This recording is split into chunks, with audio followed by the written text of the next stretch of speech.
하나님 말씀은 구약성경 욥기 53장, 욥기 10장 5절에서 8절까지입니다.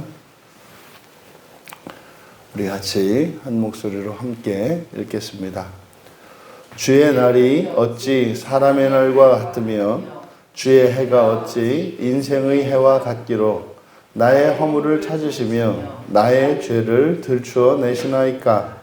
주께서는 내가 악하지 않은 줄을 아시나이다. 주의 손에서 나를 벗어나게 할 자도 없나이다. 주의 손으로 나를 빚으셨으며 만드셨는데 이제 나를 멸하시나이다. 아멘. 허물과 죄를 들추시는 분이라는 제목으로 말씀의 은혜를 나누고자 합니다. 앞에서 4절까지 욥에게는 하나님이 심각한 판단 장애를 가진 하나님이시지 않습니까?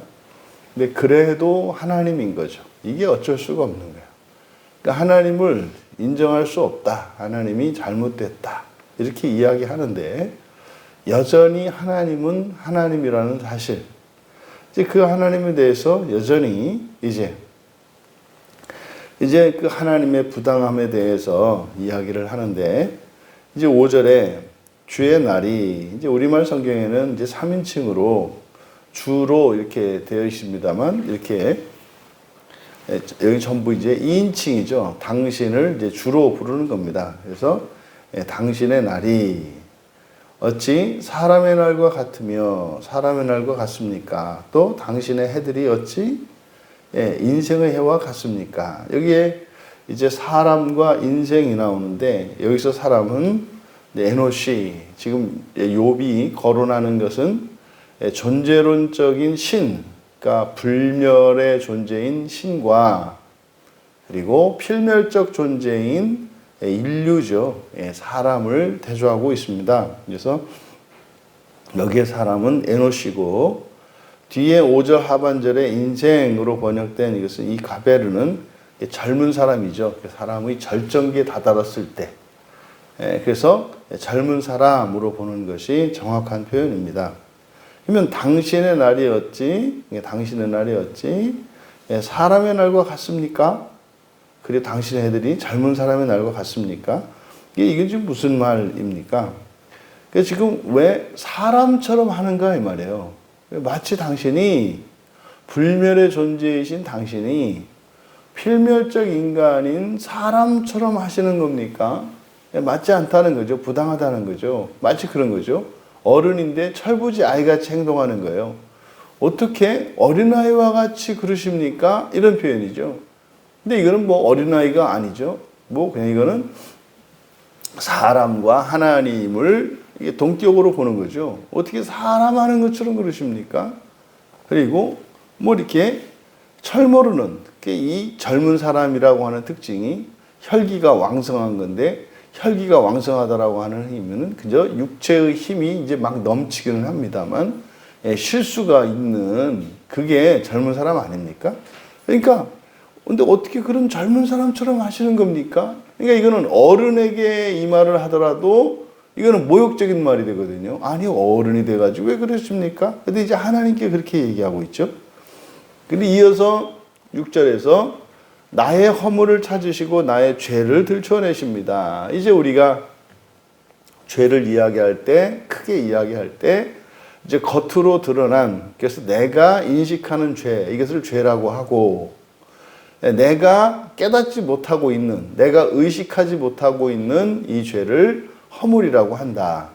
이게 지금 우리말 성경에는 이게 통일적으로 이렇게 번역된 것은 아닙니다.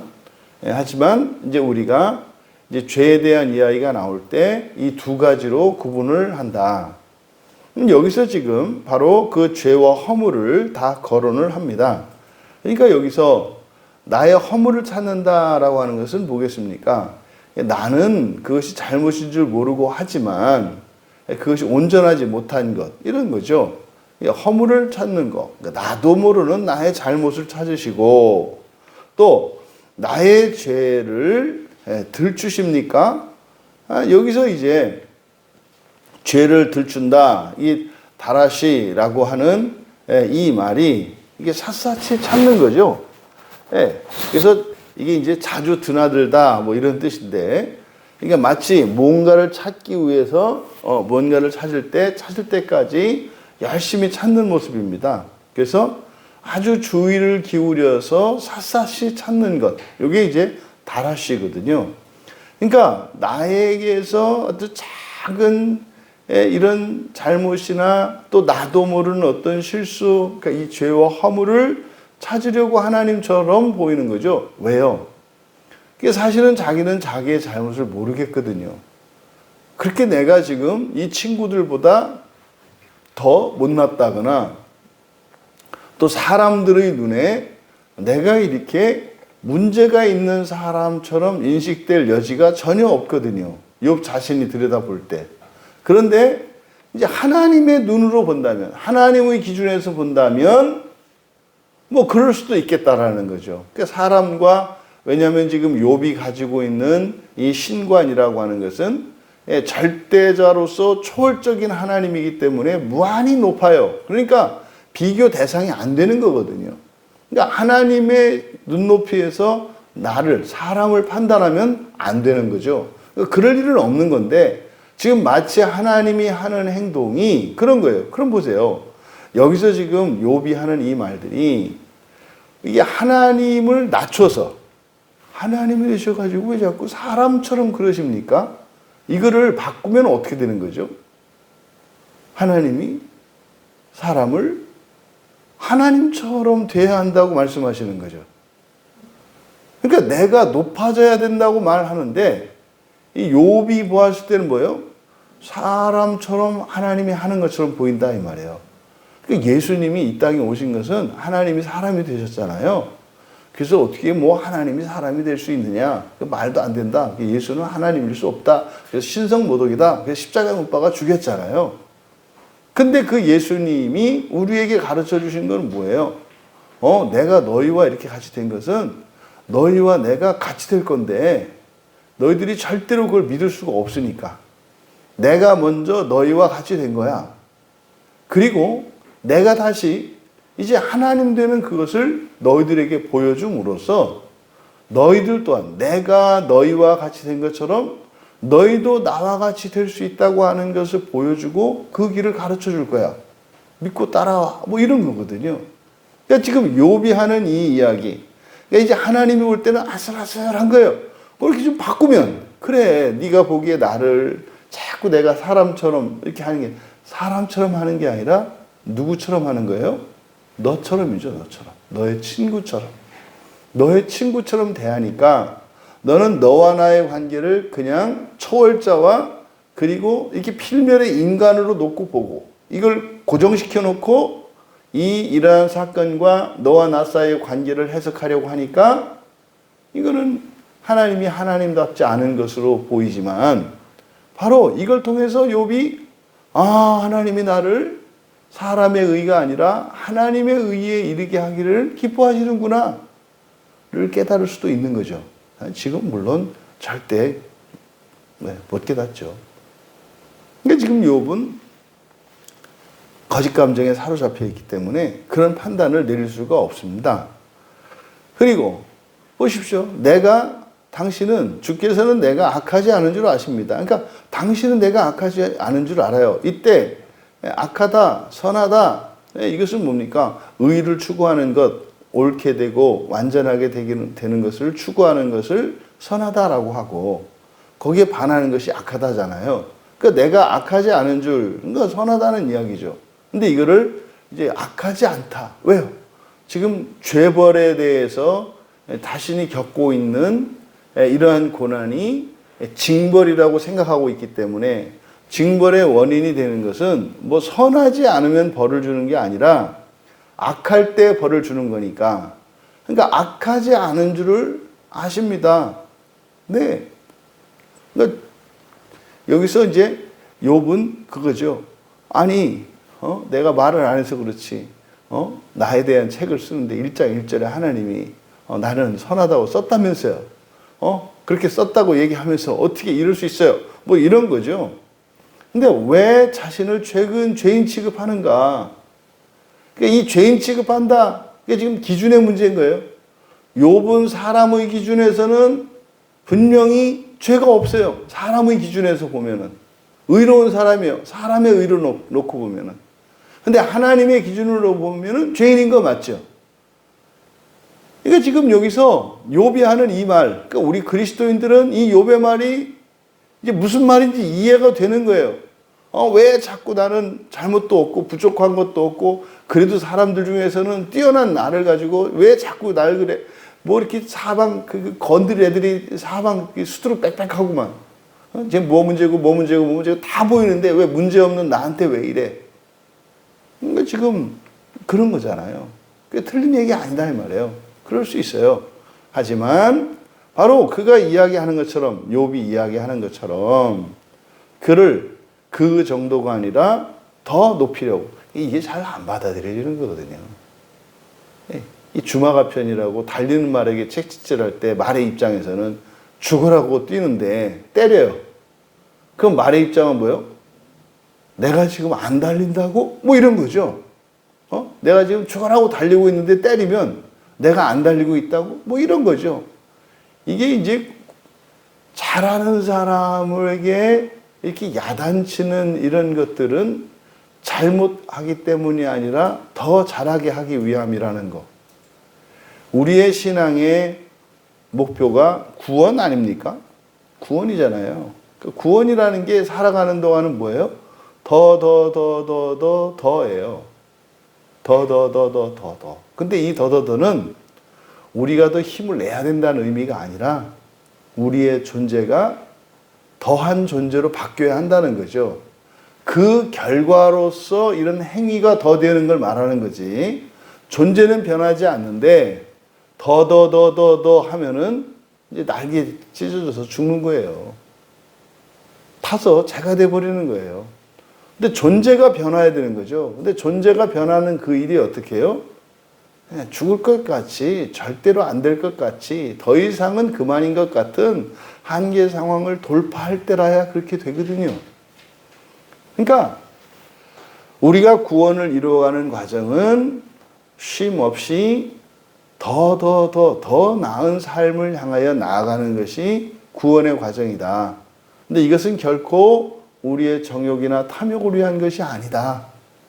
우리의 목표가 바로 부활에 있기 때문에 부활을 소망으로 살아가는 삶의 자세가 그러한 거예요. 거기에서 하나님께서 우리의 본성을 변화시켜서 우리의 능력과 존재의 모든 것을 새롭게 하시고 더 온전케 하세요. 그럼 그것으로 말미암아 우리에게 힘이 더 생기고 능력이 더 생기기 때문에 더 많이 결과적으로 더 많이 할 수 있게 되는 거지. 그것을 통해서 하는 것이 아니다. 어제 우리가 나눔할 때 잠깐 나눴던 얘기가 크잖아요. 처창조 세계에서는 환경을 바꿔서 나를 바꾸는 거고, 그리고 이 새 창조에서는 나의 본성을 바꾸어서 환경을 바꾸는 거다. 그러니까 이 순서가 다르단 말이에요. 살아가는 순서가. 그러니까 처창조적 삶을 살아가는 사람들의 관심과 목표는 어디에 있어요? 환경에 있다고요. 환경과 이런 조건들을 바꾸려고 한다 이 말이에요. 자격 조건이나 이런 환경을 바꾸려고 한다고요. 근데 새 창조의 삶을 살아가는 사람은요, 나를 바꾸려고 한다고요. 그러면은 환경은 그냥 은혜로 바뀌는 인생이에요.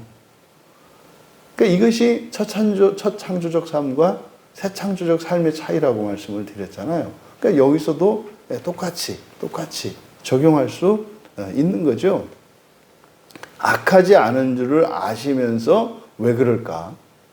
선하신 하나님이. 근데 악하다고 하는 게 아니네. 더 높은 차원으로 끌어올리시려고 하는 거네. 종종 여러분들이 이제 이렇게 하나님 말씀을 읽고 또 설교를 들을 때 정죄받을 때가 있거든요. 이렇게. 정죄받을 때 여기 이제 욥의 시험에 딱 걸려들 수 있어요. 왜 자꾸 이렇게 야단치지? 내가 잘못한 것도 없는데 왜 이래? 기분 나빠지잖아요. 그거 아니잖아요. 그죠?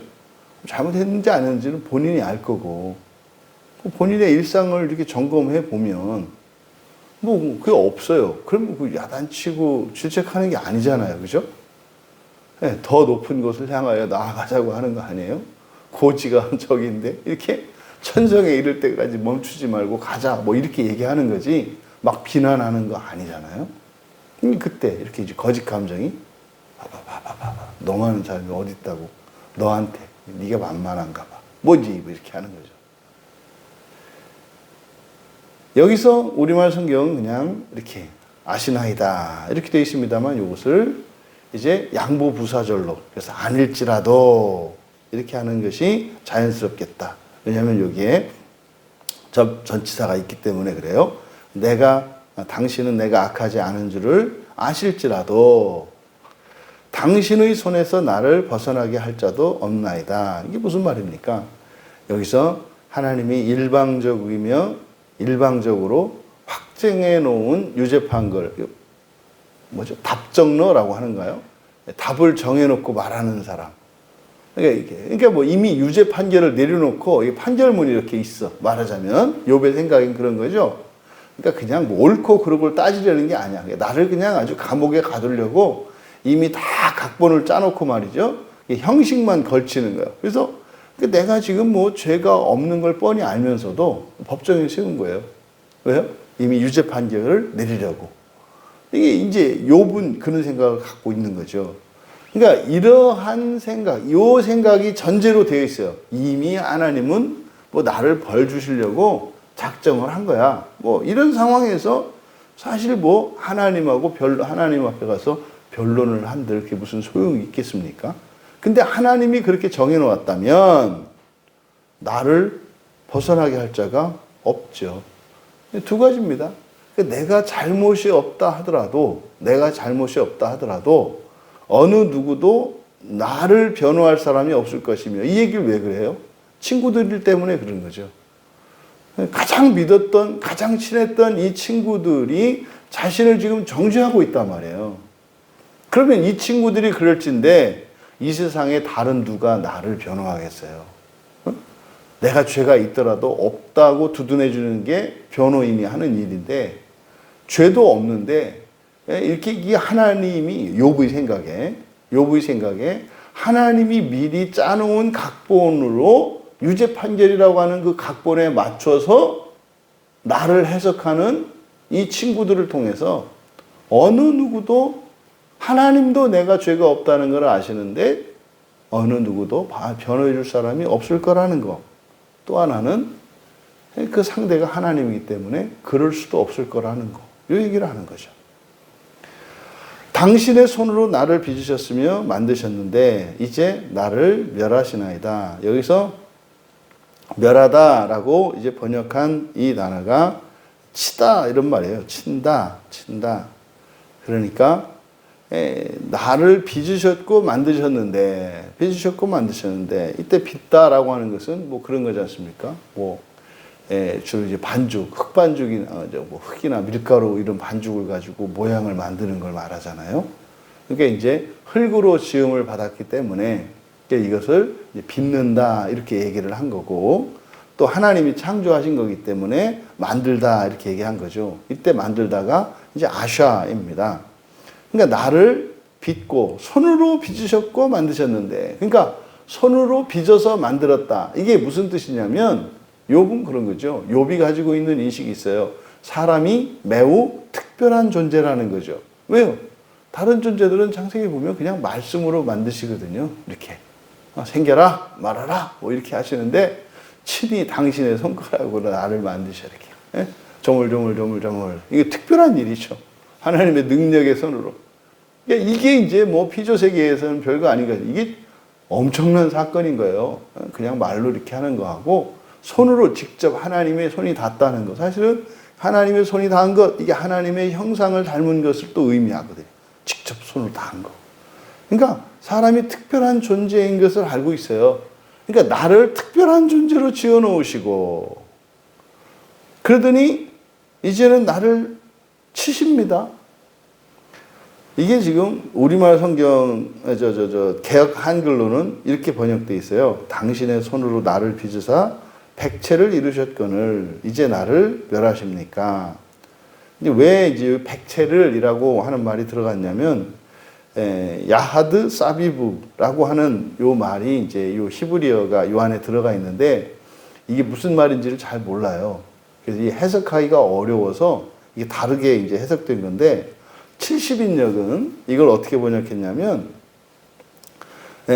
후에 돌이켜서 뭐뭐한 후에 돌이켜서 이렇게 번역을 해놓고 있어요. 그러니까 당신의 손으로 나를 빚으셨고 만드신 후에 돌이켜 나를 치십니까? 이렇게 이제 70인역은 번역하고 있거든요. 그러니까 말하고자 하는 바는 70인역의 번역을 따르자면 그렇게 나를 특별하게 하나님이 만들어 놓고서는 그리고 나서 어떻게 해요? 이렇게 돌이켜서 마음이 바뀐 거죠. 마음이 바뀌어서 나를 치신다. 이렇게 얘기를 한 거예요. 그러니까 마치 그런 겁니다. 누구를 특별히 이렇게 선택을 해가지고 막 높여놓더니 뭐 이제 희생양으로 삼는 이런 거죠. 언제는 나를 측근이라고 막 해가지고 나를 막 높여놓더니 나를 이제 버리십니까? 뭐 요 얘기죠. 그러니까 요즘 뉴스 나온 어떤 사람 같은 얘기네요. 요 얘기를 하는 거죠. 그러니까 나를 그렇게 높였다가 이렇게 떨어뜨리십니까? 이런 얘기죠. 여러분 지금 이 욥의 이 말은 항변이에요. 하나님이 부당하시다고 하는 항변입니다. 근데 이걸 통해서 우리가 알 수 있는 것, 하나님은 욥의 말처럼 허물과 죄를 다 찾아내시고 들춰내실 거예요. 이 허물과 죄는 모르는 채 이렇게 간과하는 거 없어요. 반드시 다 드러내실 것이다. 언제? 주의 날에, 그 심판의 날에. 그러면요, 이 죄와 허물을 우리가 다 완전히 극복할 수가 있습니까? 그렇지가 않아요. 이렇게 인간적인 의를 이루는 일도 극소수의 사람만 이루거든요. 율법을 다 지키고 말이죠. 이렇게 진짜 하늘을 우러러 율법에 흠이 없도록 살아가는 일은 정말 극소수의 사람들만이 할 수 있어요. 불가능한 건 아니죠. 하지만 사람의 의도 그러할진데 하나님의 수준에 이르는 하나님의 의에 이르는 일은 이건 절대로 불가능합니다. 그러니까 보통 우리가 율법을 지킬 수 없다, 율법을 완전히 지킬 수 없다라고 하는 의미가 뭡니까? 율법을 이렇게 문자적으로 지킬 수 없다, 그런 의미가 아니라 그 율법의 사실은 그 모세를 통해서 주신 그 율법의 사실은 가장 중요한 가치는 뭐예요? 그게 사람의 의를 위한 것이 아니라 하나님의 의를 위한 구원의 방편이라는 점에서 이 구약 성경에 나와 있는 그리고 신약 성경에 있는 이 모든 가르침과 이 율법들이 특별한 거죠. 그러니까 그런 의미로서 율법을 다 지킬 수 없다고 말하는 거지. 아니 우리에서 공자님 말씀도 잘 듣는 제자들이 있는데 어떻게 여호와 하나님 말씀을 그대로 지켜서 순종하는 제자가 그 백성들이 하나도 없다고 생각해요. 그건 너무 유대인들을 과소평가한 거죠. 또 그리스도인도 너무 과소평가하는 거죠. 마치 우리는 날 때부터 그런 걸 절대로 다 지킬 수 없는 사람인 것처럼 연기를 해. 그러니까 할 수 있는 것도 하면 안 되는 거지.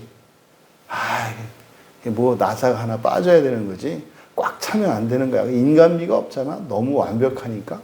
이런 말도 안 되는 생각을 하는 거죠.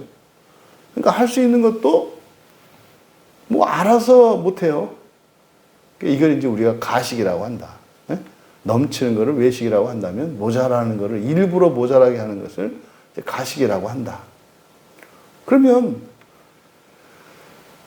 하나님의 의에 이르는 그 일, 그래서 하나님이 이렇게 하나님의 기준에서 하나님 기준으로 우리를 심판하신다고 할 때 거기에서 감당할 자가 어디 있어요? 그걸 통과할 수 있는 자가 어디 있어요? 그것은 주의 은혜가 아니면 안 되는 거죠. 주님의 은혜로 넘어가야 하는 거죠. 그게 유월절 밤에 있었던, 유월절 날에 있었던 그 하나님의 심판이 임할 때 그 집을 넘어갔던 이스라엘 자손들이 살았던 그 지방 그 문설주에 발려있던 피를 보고 그 심판의 천사들이 그 집은 건너뛰었던, 그게 하나님의 심판의 원리를 보여준 거예요. 그러니까요, 하나님의 은혜로만 그 시험을 통과할 수 있는 거죠. 근데 그 은혜, 주의 은혜라는 게 뭡니까? 이제 보통 이걸 우리가 믿음이라고 말한단 말이에요. 믿음으로. 그럼 믿음으로라고 하는 이게 뭡니까? 예수 그리스도가 십자가에서 나를 위해서 죽어주셨고, 나는 용서받을 수 없는 죄인이었는데 예수 그리스도께서 나를 대신하여 십자가에 죽으심으로 나의 죄가 사해졌다는 것을 믿음으로? 아니에요. 아니에요. 회개하는 삶입니다. 그걸 믿으면, 될 수 있다고 믿는다면 어떻게 살아가겠어요? 되기 위해서 살아가겠죠. 될 수 있다고 또 그렇게 되었다고 믿는다면 되기 위해서 살아가는 거죠. 이게 믿음이에요. 그러니까 살아가면서 자꾸 이렇게 절망하고 안 될 것 같아, 무슨 뭐 말도 안 되는 이런저런 핑계를 대는 게 아니라 된 것을 믿는다면 되기 위한 삶을 살아가는 거예요. 이게 믿는 거예요. 그러면 그 날의 심판을 위해서 준비하는 그 은혜를 입는, 그 심판을 넘어설 수 있는 그 은혜의 길은 어떤 길이에요? 회개의 삶이고요. 부활의 소망으로 살아가는 삶이에요. 완성된 것을 믿고 완성을 위하여 쉼없이 회개하며 살아가는 삶. 이것이 기독교에서 말하는 구원받은 자의 삶이다, 이 말이에요. 지금 욥에게는 사실 아무 문제 없어요. 그가 뭘 더 해야 되는 거 없습니다. 그가 살며 그가 행했던 그런 선한 행동들과 그의 의로운 이런 모든 것들이 단지 사람을 목표로 가 훌륭한 사람이 아니라 하나님의 자녀가 되기 위한 그런 과정으로 그러한 일들을 하면 돼요. 그러니까 뭐만 바꾸는 거예요, 사실은? 목적만 바꾸는 거예요. 목적만 바꾸는 거예요. 그러니까 욥이 해야 될 일은 목적을 바꾸는 일입니다. 여러분, 반드시 하나님께서는 이제 우리의 마지막 때에 우리의 죄와 허물을 들추시고 죄와 허물이 없어야만 그 나라에 들어갑니다. 근데 그것은 우리가 완벽하게 우리 안에 있는 허물까지 그리고 죄를 고쳐서 의롭게 할 수 있는 것은 아니에요. 그것의 완성은 창조하신 하나님께서 우리를 위하여 예비해 놓으셨어요. 근데 그것이 시기적으로 앞서고 뒤처지고가 있다. 그리스도께서 우리에게 내어주신 길은 은혜의 길이에요. 그 은혜의 길로 그래서 우리가 살아가는 동안 끊임없이 우리 안에 감추어져 있는 이런 허물들을 발견해내기를 원하고 그리고 드러난 그 죄를 회개하여 더욱 거룩한 삶을 추구하며 마침내 하나님의 은혜를 덧입는 우리 모두가 되기를 주님의 이름으로 축원합니다. 존귀하신 하나님, 저희들에게 있는 작은 죄 하나라도 이것이 반드시 고쳐지고 회개되어지기 전에는 결단코 그 나라에 들어갈 수 없다고 하는 너무나 이 자명한 사실을 분명히 깨달아 알게 하여 주시고 의심하거나 혼동하지도 않게 하여 주셔서 이 세상을 살아가며 하지 못했던 회개로 인하여 참으로 슬퍼하며 후회하는 일이 일어나지 않도록 은혜를 내려 주시옵소서. 또한 저희들이 부활의 소망으로 회개하며 살아간다 할지라도 때로는 저희들이 낙담하고 절망하며 우리가 믿음의 길에서 벗어나고자 하는 때가 있을지라도 결단코 구원을 완성시키시는 것은 우리의 주님이신 것을 잊지 않고 기억하게 하여 주셔서 인생을 살아가는 동안 이 믿음의 삶에서 주저앉거나 물러서거나 벗어나지 않고 끝까지 믿음의 싸움에서 승리할 수 있도록 은혜를 내려 주시옵소서. 감사하며 예수님의 이름으로 기도하옵나이다.